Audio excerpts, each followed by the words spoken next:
أحلى وغاياتي بها عليا، حياتي بالقيم أحلى وغاياتي بها عليا، وكل سعادتي أني بمسؤولية أحيا، حياتي بالقيم أحلى.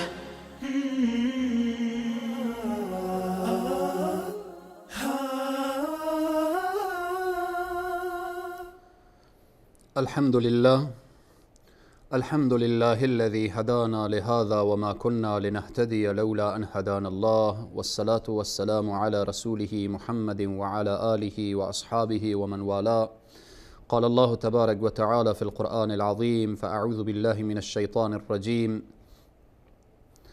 قد سمع الله قول التي تجادلك في زوجها وتشتكي إلى الله والله يسمع تحاوركما إن الله سميع بصير. وأيضا قال الله تبارك وتعالى: وكان الإنسان أكثر شيء جدلا. صدق الله العظیم. خدمت همه دوستان و عزیزان و بزرگواران، السلام علیکم و رحمت الله تعالی و برکاته. همه شما عزیزان را به برنامه آداب اسلامی خوش آمدید میگویم. در جلسه گذشته پیرامون آداب مجالس صحبت شد. وقتی محفل باشه، مجلس باشه، نشستن چند نفر در یک مکان باشه، حتما در آنجا گفتگو صورت میگیره بین دو نفر، یا یک نفر با دیگران صحبت داره، یا دو نفر با همدیگر صحبت دارن، یا چند نفر با همدیگر صحبت دارن. پس این صحبت کردن، یا به اصطلاح دیگر این گفتگو، این حوار که بین طرفین صورت میگیره، این از خود آداب داره. آداب گفتگو، آداب حرف زدن. وقتی که از حوار گفته میشه، الله سبحانه و تعالی همه گفتگوهای ما را میشنود. آیه مبارکه: قد سمع الله قول التي تجادلك في زوجها. آن زنی که با شوهر خود گفتگو میکرد و شکایتش را با الله سبحانه و تعالی نمود، الله سبحانه و تعالی از فوق آسمان ها صدایش را شنید و این آیه مبارکه را نازل کرد: قد سمع الله قول التي تجادلك في زوجها وتشتكي الى الله والله يسمع تحاوركما. الله هست که میشنود محاوره شما، حوار شما، گفتگوی شما را. ان الله سمیع، الله شنواست، بصیر، بیناست. یعنی حرفهای ما را الله میشنوه و بصیر، مکانی که ما او گفتگو را داریم الله سبحانه و تعالی میبینه. خود قضیه گفتگو، قضیه حوار، قضیه حرف زدن، این از خود آداب داره، چون قضیه گفتگو طبیعت انسان هست. انسان طبیعتاً گفتگو را دوست داره و گفتگو میکنه، حوار داره. هر انسانی با انسان دیگر روبرو بشه با همدیگر حرف میزنن، با همدیگر سلام علیک میکنن، از همدیگر چیزی را پرسان میکنن. این طبیعت انسان هست. الله سبحانه و تعالی میفرماید: و کان الانسان اکثر شیء جدلا. بس در دنیا هست اکثر انسان ها گفتگو دارن و این گفتگو و بالاخره این حوار بعضی وقت منجر میشه که به عصبانیت و بالاخره به کشمکش ها و زد و خورد ها و اینها. نه تنها در دنیا این قضیه جدل و یا گفتگو هست، بلکه در آخرت هم این انسان شروع میکنه به جدل. الله سبحانه و تعالی اشاره میکنه: یوم تأتی کل نفس تجادل عن نفسها. اون روز هم آمدینیه که انسان ها شروع میکنه به مجادله و به گفتگو و بالاخره به دفاع از نفس خود و به اینها. پس دانستیم که قضیه گفتگو در بین انسان ها هست باید تمام مشکلات را به گفتگو حل کرد. مشکلاتی که بین زن و شوهر هست، مشکلاتی که بین یک خانواده هست، مشکلاتی که ما اگر مشکلات فرهنگی داریم، مشکلات اقتصادی داریم، مشکلات اجتماعی داریم، مشکلات سیاسی حتی داریم، میشود با گفتگو حل کرد. نمیخواهد که زن و شوهر بزنن به سر و صورت همدیگر، یا در خانواده چنان دعوا بشه که از همدیگر جدا بشن، در بین دو قوم چنان درگیری بشه که از همدیگر جدا بشن، باعث قتل و کشتار بین اقوام و دوستا و اینها بشه. نه خیر، باور کنید خیلی قضایای جزئی که با گفتگو حل میشد، با گفتگو حل نکردن، زدن بالاخره به قتل و به کشتار و به اینها رسید. به خاطر چی؟ چرا این قضایا و این مشکلات با گفتگو حل نمیشه؟ چون آداب گفتگو رعایت نمیشه. اگر آداب حوار، آداب گفتگو، آداب حرف زدن نسبت به همدیگر رعایت بشه، اکثریت مشکلات امت اسلامی برطرف میشه، اکثریت مشکلات برداشته میشه. از جمله آداب گفتگو اینه که اخلاص در سخن زدن باشه. چرا با هم دیگر حرف میزنیم؟ چرا با هم دیگر می نشینیم؟ چرا با هم دیگر گفتگو می کنیم؟ اگر نشست ما، حرف زدن ما، گفتگوی ما به خاطر الله باشه و در آن اخلاص باشه. ما که میگیم ملت از ابراهیم خلیل الله داریم، وقتی میگیم ملت از ابراهیم خلیل الله، ان صلاتی و نسکی و محیای و مماتی لله رب العالمین، همانا نماز من، عبادات من، حیات من، ممات من، همه لله رب العالمین. وقتی به خاطر الله با کسی می نشینی، به خاطر الله با کسی حرف میزنی، اینجا دیگه لازم نیست که ما بیاییم حرفای دیگری را در کنار این گفتگو بکشانیم، مسائل قومیت و مسائل فلان و مسائل فلان و مسائل فلان. پس شرط اول آداب گفتگو اینه که با هر کس سخن میگیم، با مسلمان و غیر مسلمان وقتی روبرو میشیم حرف میزنیم. شما یک کسی که مسلمان نیست او را میخوایم به اسلام دعوت بکنیم، اولین سخنی که آغاز میکنیم سخن به خاطر الله آغاز باید کرد. دوم، سخن گفتن به قدر فهم مخاطب باشه. از جمله آداب سخن گفتن هست. ما وقتی با شخص سخن میگیم میخوایم او را راهنمایی کنیم، یا اینکه میخوایم به او نشان بدیم که ما فصیح و بلیغ هستیم، ما ادیب هستیم، ما بالاخره چنان سخن میگیم که کس دیگه مثل ما گفته نمیتونه. پس سخن گفتن به اندازه فهم طرف. حوار، گفتگو به خاطر چیه؟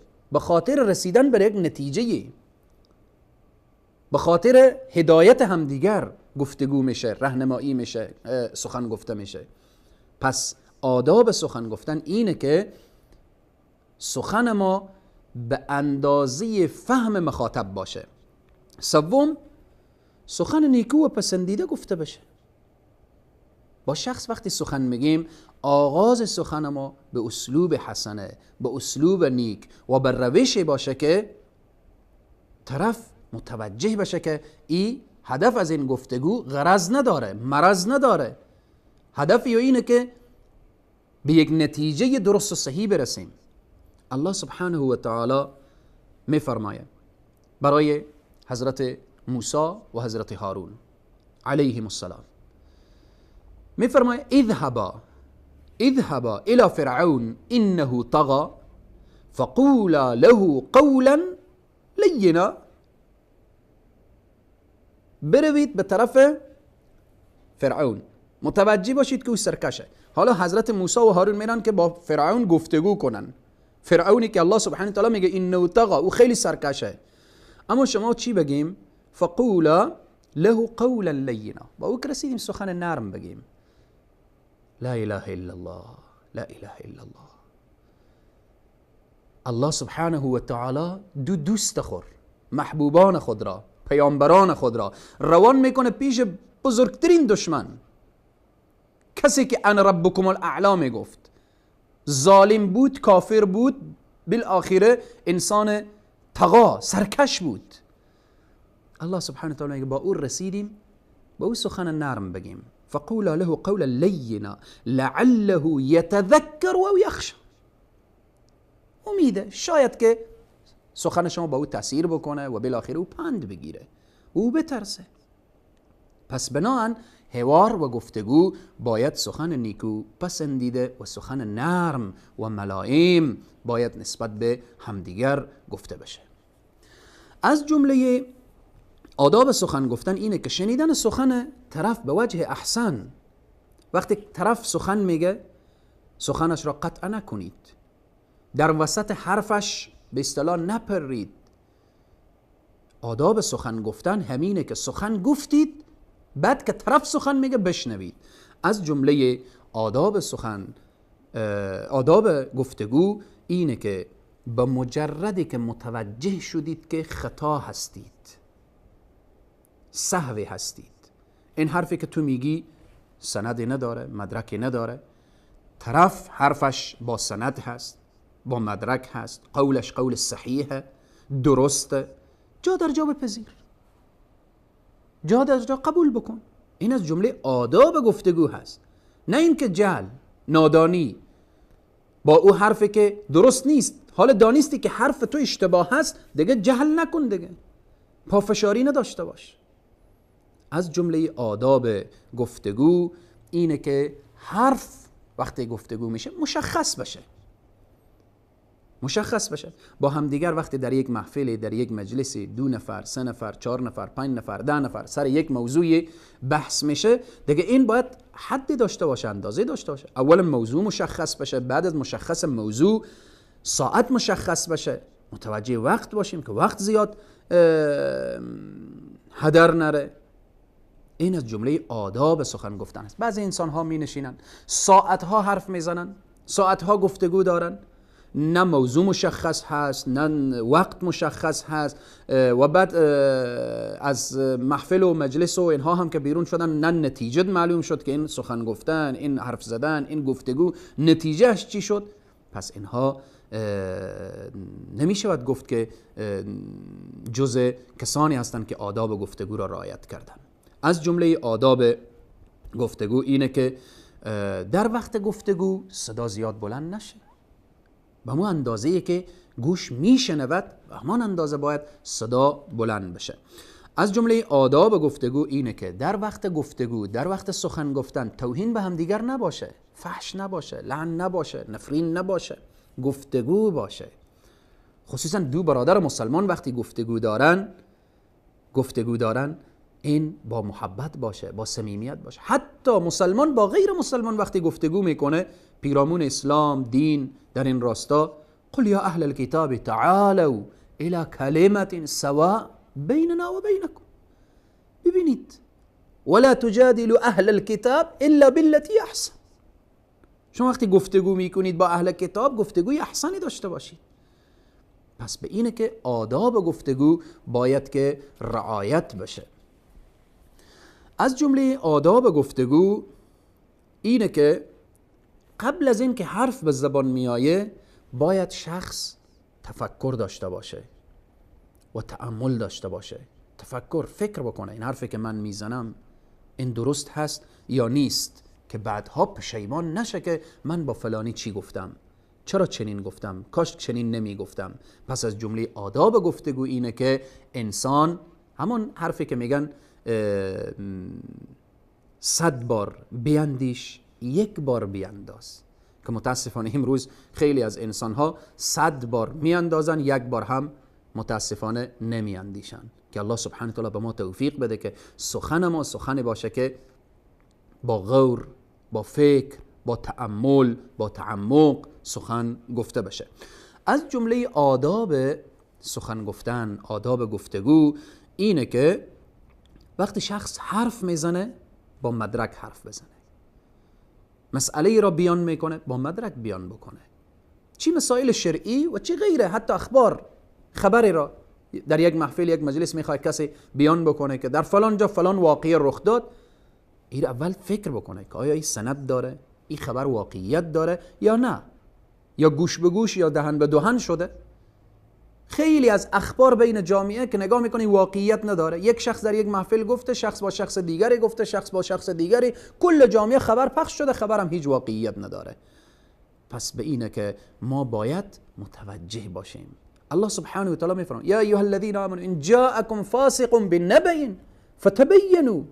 فتبینوا ان تصیبوا قوما بجهالة. چقدر مشکلات بین جامعه به بار آمده که خبری پخش شده که هیچ واقعیت نداشته.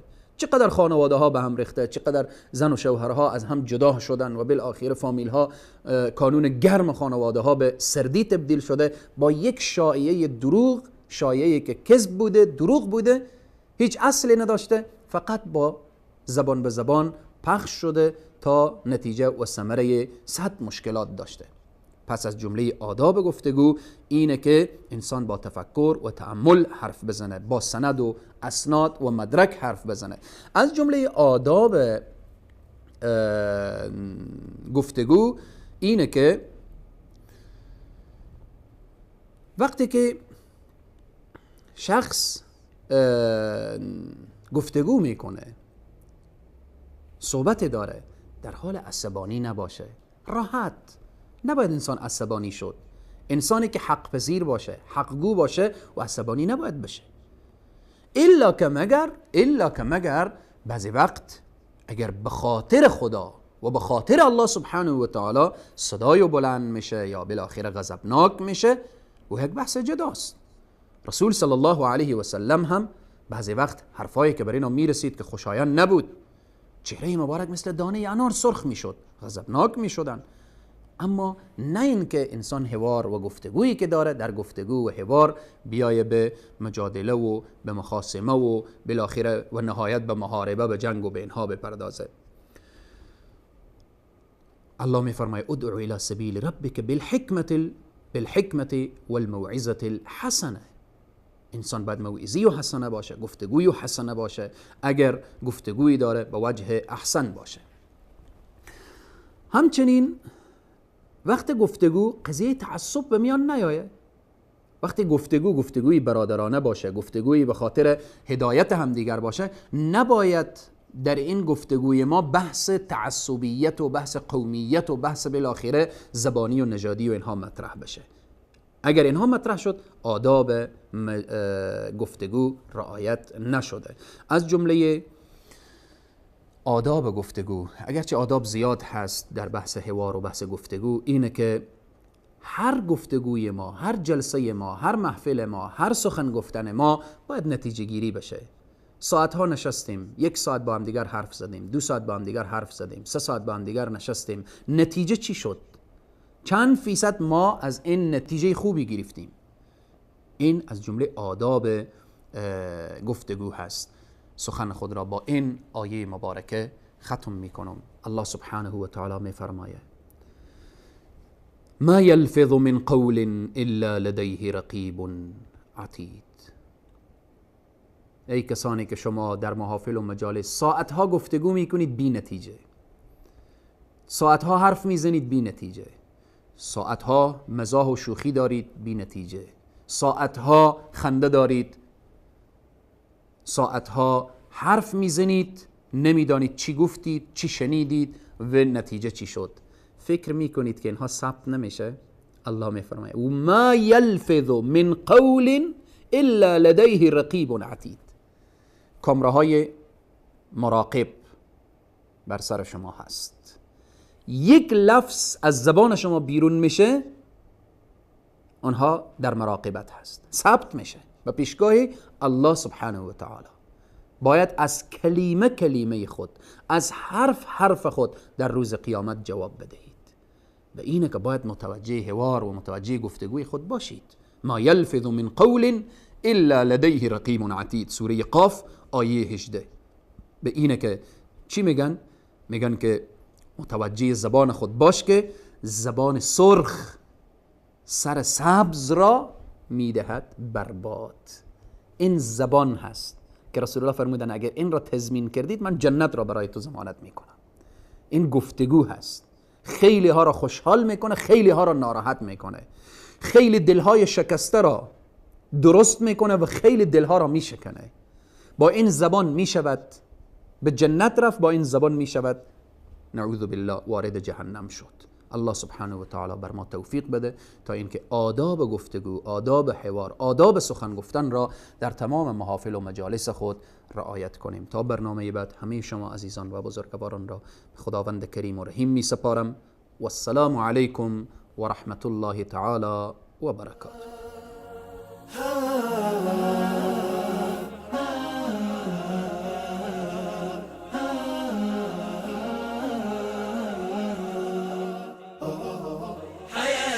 بالقيام أحلى وغاياتي بها عليا، حياتي بالقيام أحلى وغاياتي بها عليا، وكل سعادتي أني بمسؤولية أحيا، حياتي بالقيام أحلى.